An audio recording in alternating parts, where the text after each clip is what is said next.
ရွေးချယ်စရာကောင်းရှော်ရည်အများကြီးကနေ DCM ကောင်းရှော်ရည်လေးကိုဘာဖြစ်လို့ရွေးတင်တယ်လဲဆိုတော့ပြပြမယ်နော်တကယ်အမီတို့ကသုံးမယ်ဆိုလို့ရှိရင်ပစ္စည်းတစ်ခုမှာဘာပါဝင်ပစ္စည်းတွေကဘာတွေလဲဘာအတွက်ကောင်းတာလဲဆိုတော့အရင်ကြည့်ရဲဘာသူကဘာတွေပါဝင်လဲဆိုလို့ရှိရင်အောင်မင်းညူဆိုတာကရွေးမတိုင်ခင်မှာသပင်ဖြူတဲ့သူတွေကိုတောင်မှပြန်နှက်စေတဲ့စွမ်းသက်တည်ရှိတယ်အောင်မင်းညူကအရန်ကိုသပင်အတွက်မရှိမဖြစ်သုံးတဲ့ပါဝင်ပစ္စည်းတစ်ခုပဲဖြစ်တယ်ပေါ့နော်ပြီးလို့ရှိရင်သူကသပင်တွေကိုပျော့အီလေးနဲ့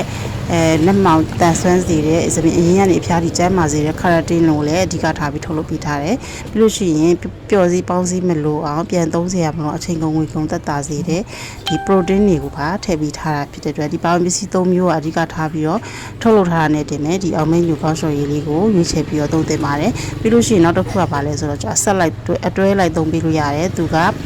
ပေါင်း